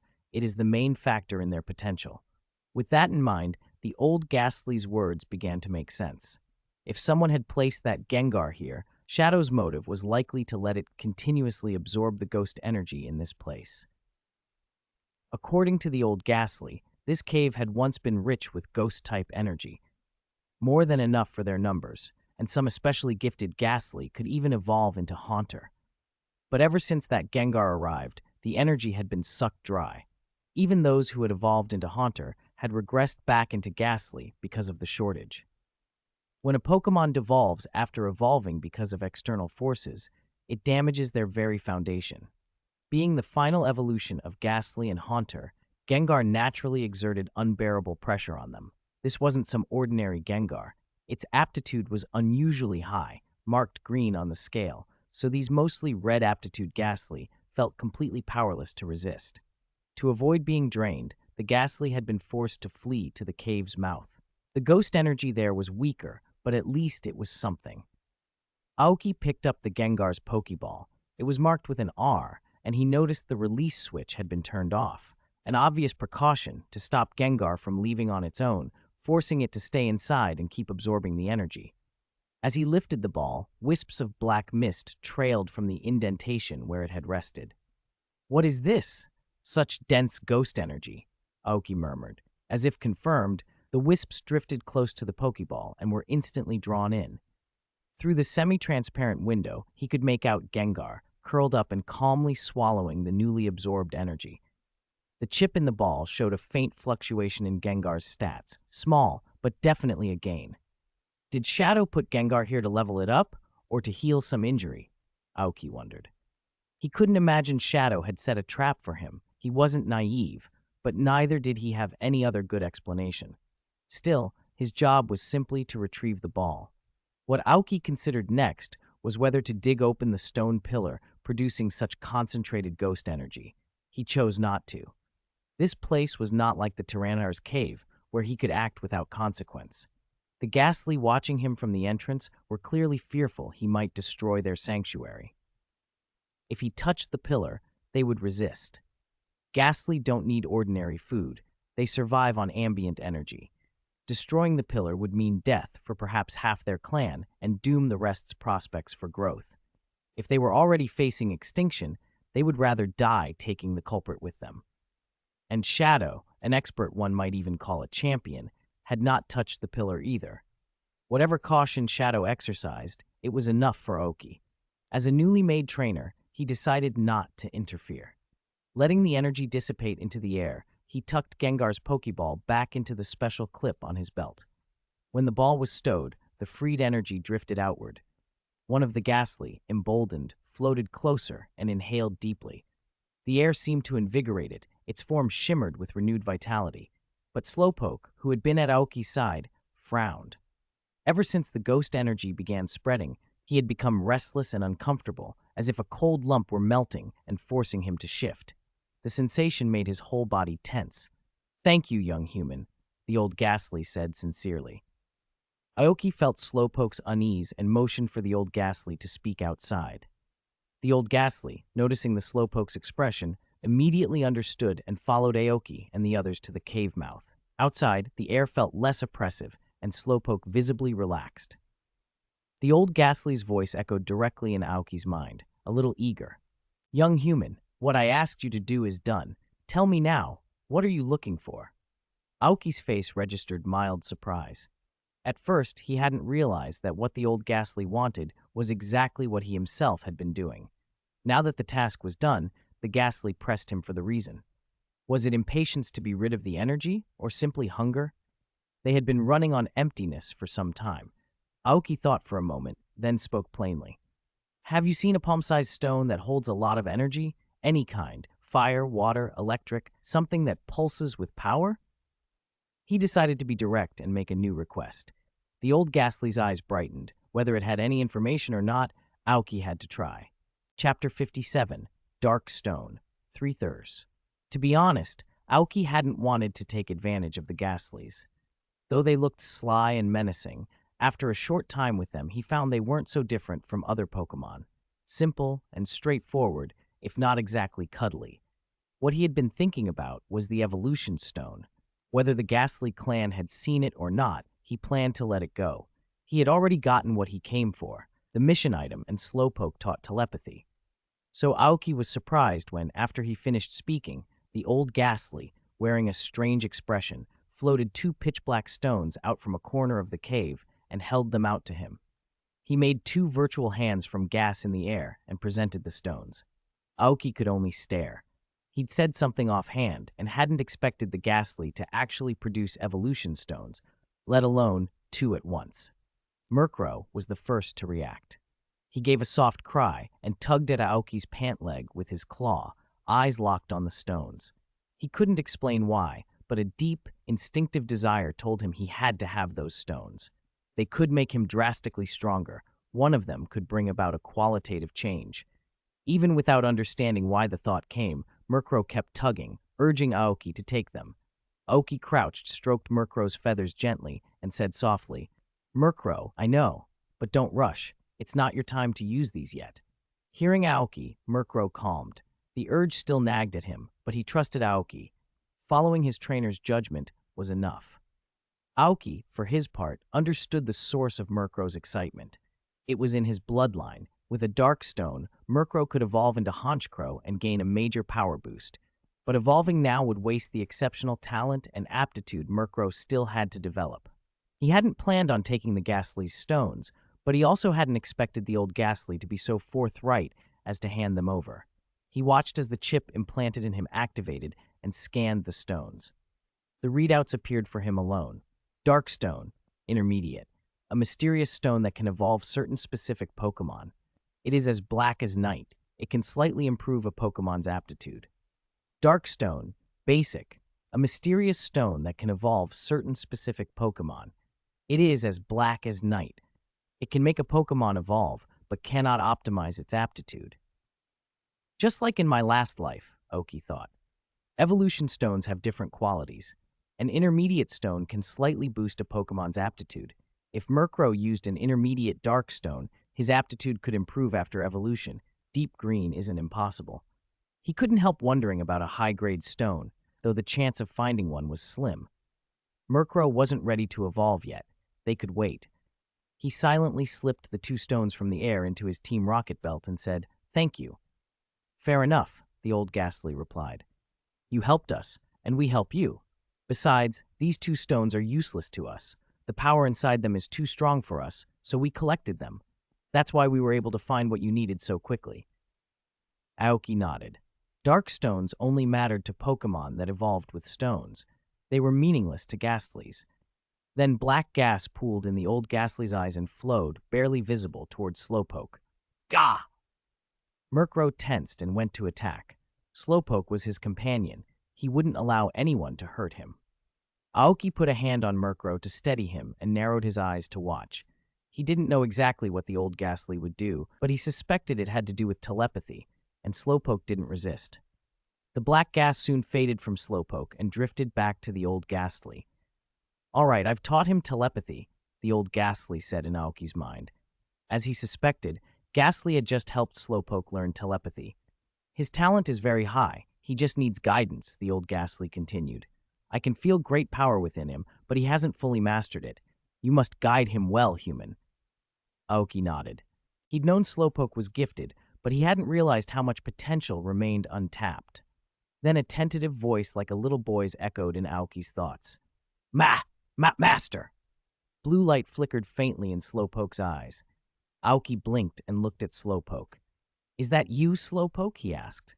Slowpoke nodded, but didn't use telepathy openly. He wasn't used to it and was shy about speaking. Aoki ruffled his smooth pale pink head and smiled encouragingly. "It's okay. We'll take our time. You'll learn how to use it." Came Slowpoke's reply. Judged by human standards, he would sound like an adorable little boy. Murkrow heard the voice too. Telepathic communication wasn't necessary for Pokémon, but it added a magical layer. Murkrow circled Slowpoke twice, curious that his companion had learned such a fun ability, and Slowpoke flushed a bit under the attention. Telepathy was a strange power. It didn't mean learning another race's language so much as forming a mental connection that could simulate a voice you would understand. Essentially, it was mental communication without needing a shared spoken language. The trip was basically over. Aoki was satisfied with the results. The biggest prize was probably the Larvitar egg. It had been labeled unhatchable, but as long as the egg wasn't dead, there had to be some way to hatch it. He just hadn't discovered it yet. The second treasure was the 10 bottles of Earth Core milk. That kind of resource was a small fortune, capable of attracting the attention of even champion-level trainers. And then there were the 2 dark stones, an unexpected bonus. Chapter 58, Reward, Ghastly, 1/3. Following the old Ghastly slowly through the labyrinthine cave, Aokis noticed the other Ghastly no longer looked at him with hostility. Instead, they regarded him with something like recognition, and even Slowpoke seemed to take a shine to them. When the old Ghastly halted at the entrance to another cavern, Aokis frowned. Shouldn't it be leading them out? Why had they come to a new place? There was no sign they intended to attack. If they had planned that, It would only have led to mutual destruction, something even wild Pokemon would think twice about. Before Aokis could speak, the old Ghastly drifted forward and said, "I told you before, if you helped us, we would give you a reward." It floated inside first, motioning for Aokis and his Pokemon to follow. Once they entered, the cave revealed itself to be crowded with Ghastly. They watched with curious eyes and slowly surrounded the group. The attention made Aokis uneasy. Being watched and hemmed in like some exhibit felt uncomfortable. Then the old Ghastly explained, "These are our kin who are willing to go out with you. You may choose one of them to become your Pokemon." Aokis was speechless, so that was the reward. He could pick a Ghastly. For the old Ghastly, the offer made sense. When it was young, it had once gone into the human world and even lived with a human as a companion. The human's life, however, had been hard and full of danger. They had died unexpectedly, and the old Ghastly had returned home. Having lived among humans, it knew how much faster Pokemon could grow with human help, how a bond with a human trainer could accelerate training and evolution in ways the wild rarely allowed. The old Ghastly had seen the Gengar that dominated their territory and realized that to produce such powerful Pokemon, companionship with humans was key. Letting one of its kin leave to be trained by a human could benefit both sides. The younger Ghastly in the cave had grown up listening to the old Ghastly's stories about the human world and longed to see it. Their curiosity flared at the sight of Aokis and his team. This was their first time meeting humans. Aokis felt conflicted. He had never expected the old Ghastly to offer him a choice. He loved Ghastly. He had liked them in games and in memories from his previous life in Team Rocket. Though not especially pretty, Ghastly and, most importantly, their final form Gengar were exactly the kind of Pokemon he wanted. Gengar's high special attack and speed fit his strategy. Its ghost poison typing offered tactical versatility, and it could mega evolve into an absolute special attack powerhouse. Practically speaking, a Ghastly that could hide in his shadow would be invaluable in the human world, where he might not always be able to carry Pokemon openly. If trouble struck suddenly, a Ghastly concealed at his side could protect him on the spot. When the old Ghastly's offer landed, it hit Aoki's bullseye. From the moment he'd entered the caves, he'd wanted a Ghastly with strong potential. But with so many Ghastly around, catching one and retreating safely would have been difficult, and a wild-caught Ghastly might prove hard to train or even dangerous. Now the old Ghastly had handed him the chance on a silver platter. Aokis nodded and, lent a device by habit, began scanning the Ghastly. For most people, picking a promising Ghastly from hundreds would be nearly impossible. For Aokis, with the chip, it was simple. He just had to scan. As data charts floated before his eyes, he frowned. The readings were mostly red, low potential, with occasional orange and the rare pale yellow, but none surpassing the old Ghastly's own level. If all these Ghastly were so mediocre, it would be a waste of his limited resources to take one back and try to cultivate it. The old Ghastly watched him with concern. "What's wrong? Haven't you found one you like?" Aokis' frown deepened. It surprised the old Ghastly that, despite the numbers, he hadn't chosen any of them. These weren't all of its kin, but they made up nearly half of them. Second push, please collect and recommend. Thank you to all the lovely trainers. Chapter 59, Subduing Ghastly, 23. Aoki nodded, not wanting to make a fuss. He just wanted to leave with Murkrow and Slowpoke. He hadn't been very attached in the first place, so he had no regrets. There would be more Ghastly elsewhere that fit his needs. The old Ghastly watched Aoki move toward the cave mouth and hesitated. Then, as if after making a decision, it called to a few nearby Ghastly. "Wait a moment. A few more are coming," it said, stopping Aoki. Aoki froze but nodded. After a short wait, a Ghastly floated in and ushered several others deeper into the cave. When the new arrivals appeared, Aoki's eyes lit up. These Ghastly were clearly different from the ones he had seen earlier. Their spirits were higher, the purple gas around them denser, their wide grins plain excitement. A faint light flickered in his eye as the chip on his wrist scanned them and displayed their data. Yellow, yellow, dark yellow, yellow, light green, dark green. Aoki muttered to himself as each aptitude icon blinked. Surprise built in his chest until the last Ghastly's readout showed dark green, the highest rating. Pokemon Ghastly, gender male, Level 10, Ghost Poison, ability, Levitate. Held item, none, egg moves, Fire Punch, Scary Face, Haze base moves, Hypnosis, Lick, Grudge, Mean Look. Tutor moves, Sleep Talk, Shadow Ball, Psychic, Skill Swap, Snorms, HMs, none. The old Ghastly saw Aoki fixate on one of the newcomers and, a little helplessly, explained, "You can tell their aptitudes, can't you? That Ghastly is the strongest in our clan, our prized protege. We meant for him to grow up here and take my place as leader after I die." Aoki blinked. He hadn't been surprised that the old Ghastly could read his ability to judge a Pokemon's aptitude. What surprised him was that a level 10 Ghastly already knew so many tutor moves. It suggested both exceptional talent and focused training. The Ghastly Aoki had been staring at noticed him in turn. It was its first time seeing a human. The clan elders' stories had filled it with longing for the human world. When they had first learned humans were arriving, they were eager to meet them, but the elder had held them back. Now, after being brought here, they were finally seeing the human form they had dreamed of.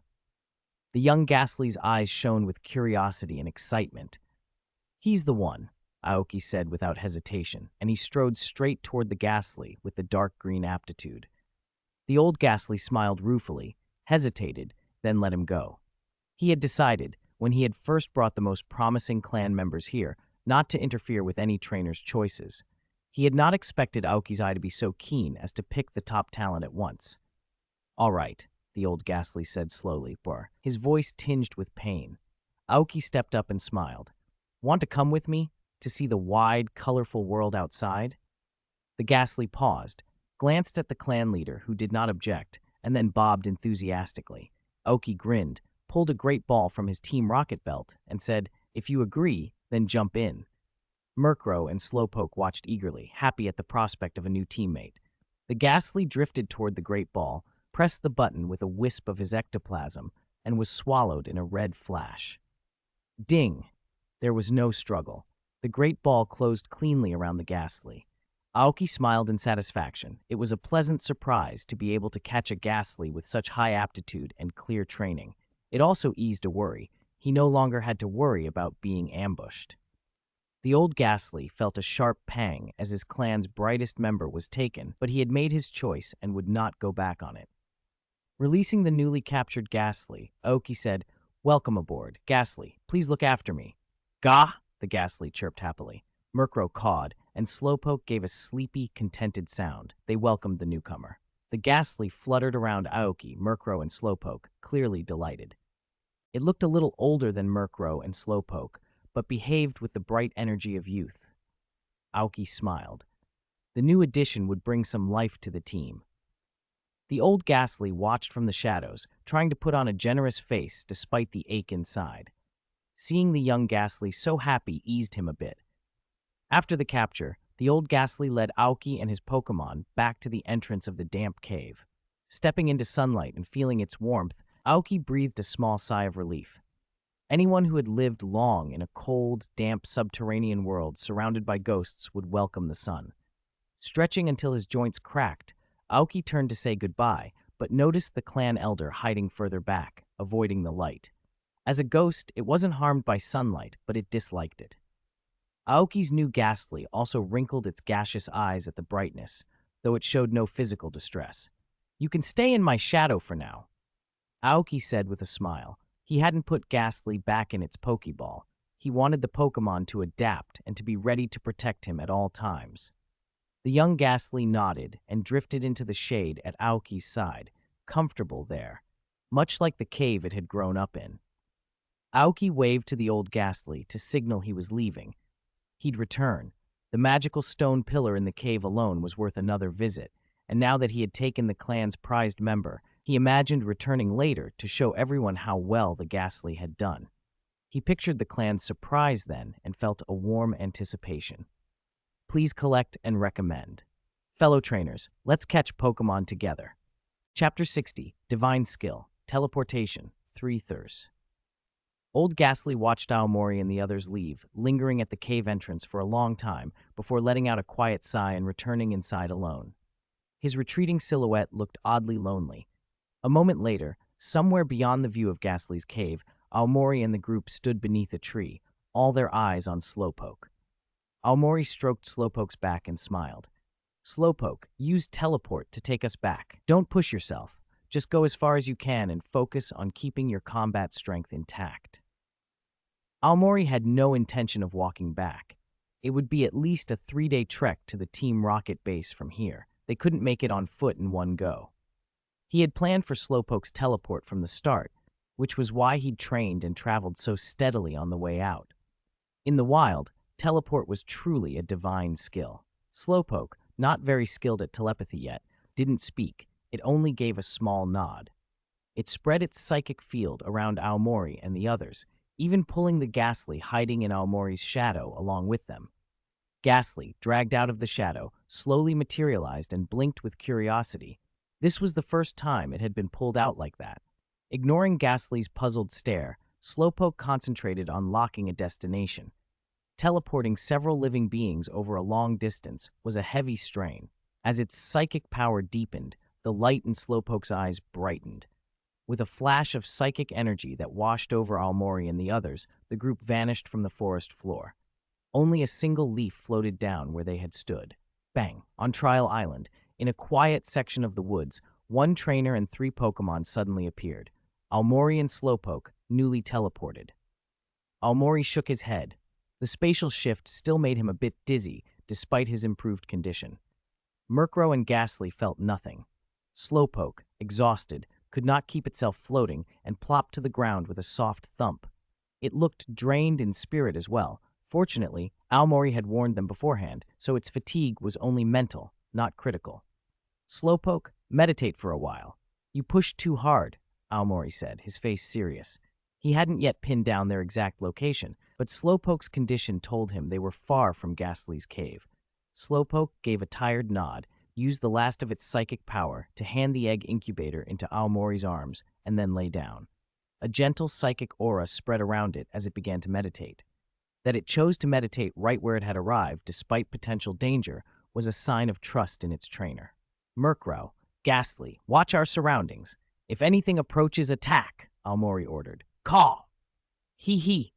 Murkrow and Ghastly acknowledged instantly. Anything that threatened a companion would make them extra vigilant. Even the newly joined Ghastly focused intently. Ghastly, use your shadow to scout. See if there are any strong Pokémon nearby, and keep yourself hidden. Don't engage, Aomori instructed. They didn't know where they had landed. Ghastly would be their eyes.